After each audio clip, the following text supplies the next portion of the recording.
Hello everyone, FFHS back again with another video, and today I am overviewing this. This is my Demolisher that I haven't named yet. Let's go.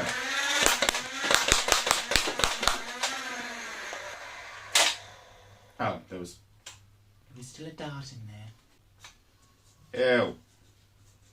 It's a soft one.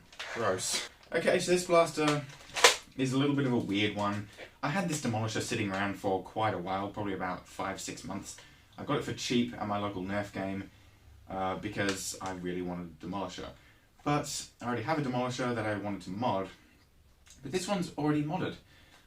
It's not modded internally. Well, it is now, thanks to me, but when I got it, it had the Demolisher rocket launcher thingamajig cut off with this little 3D printed replacement picatinny rail on there. That came with it, as well as this extended little mag release, which I love. It works well. Yeah, they came stock, so I didn't have to do the work, which was great. And I personally think the blaster looks a lot better without the rocket launcher, and I only have one rocket and I don't want to lose it, so I'm never going to use the rocket launcher anyway. But anyway, I'm going to go from tip to end because that is logical. I have a Spectre suppressor up here, which I have painted black to sort of match this. Black can kind of go with anything.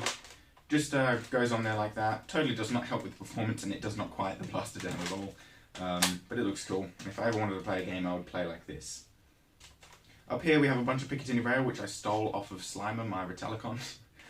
Yeah, I only have some of this for now, so this will have to do. But it goes from here all the way to here, and I have a little sight bolted onto here just for the tactics. And actually the rail is bolted onto the stock, so if I wanted to take the stock off, I would be taking the entire rail and sight off as well. So if I wanted to collapse the blaster down, it gets pretty small.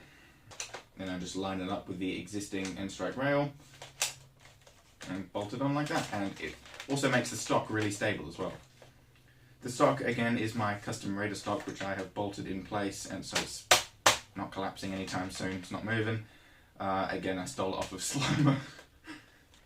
And I just have this little 10 round mag with a little base plate on it, painted green to match. Speaking of the paint job, it is this. This is what I use for the green, and for the black I use the same brand but just flat black, and this is gloss. Yeah, pretty simple. I'm not a very good painter at all. There's definitely some sloppy parts over this plaster, but I don't really care. And then just these little accents I did with a Sharpie because it works surprisingly well. Okay, now to the internal mods. Maybe I should mention that this blaster has no battery tray first. Yeah, it came with no battery tray. I tried to make my own. Just a sloppy little one out of some cutting board, I think this is. And it technically does work, but I'm going to design and 3D print my own once I get my printer. Yeah, it is still running on AA batteries, and you might have noticed that the blaster sounds a little bit more powerful. Well, it's not running on AA batteries, it's actually running on these guys. These two little boys here are lithium-ion batteries I bought from my local electronics store. But I only have two, and I don't have any dummy batteries, so I took the most dead alkaline batteries that I have and chucked them in here. Now they're still not quite dead, and that's probably not ideal to do, because it's not really ideal to mix battery chemistries. You shouldn't be doing that, but I have no choice right now. But these alkaline batteries that I have in here, these two are still fine, alive and brand new, but these two are like very, very dead and shouldn't really affect anything that much. So yeah, the blaster is running a higher voltage, and you do run the risk of burning out your motors, and I expect that will happen soon, but I'm going to take the risk for the higher velocity. Anyway, to the other internal mods, I have removed all the electronic and mechanical locks, pull the trigger and rev without the mag in, pretty simple stuff. But other than that, that's it. I will give it a quick firing demo right now. Firing just some various elite style darts.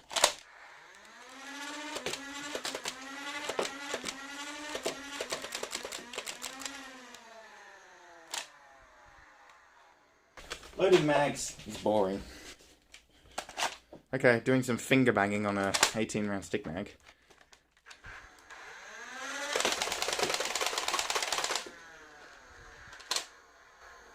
Alright, the whole thing, no jams. Kobe! Don't know if that went in or not. Okay, that was the firing demo. Fires a lot better than stock, doesn't it? It's still not as good as running it on a LiPo with upgraded motors and everything, because those motors are super high RPMs and can take all the current that the LiPo can give to it. So the rev up time and the bog down is still present with this blaster, as you saw when I finger banged it.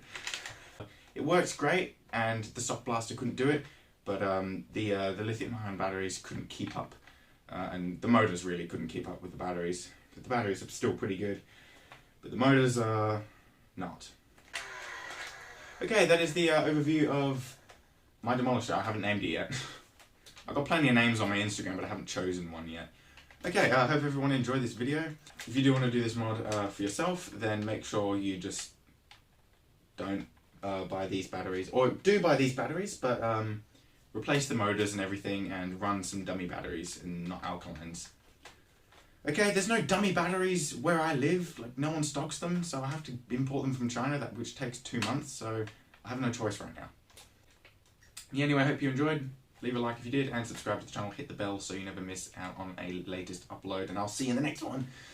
I wish I had some darts to shoot the camera with. Actually, it's running on alkalines now, so it's boring. Boring old Nerf performance. Not bad, actually. Sounds pretty good. Stay tactical. Oh yeah, I can reach out and touch it with my suppressor. Huge, long, hard suppressor. Why are there so many fucking screws on the floor? Why are there so many screws on the floor? Boy, there's actually like 6, 7, 8 screws on the floor. 9 screws on the floor. 10, 11 screws on the floor. 12 screws on the floor.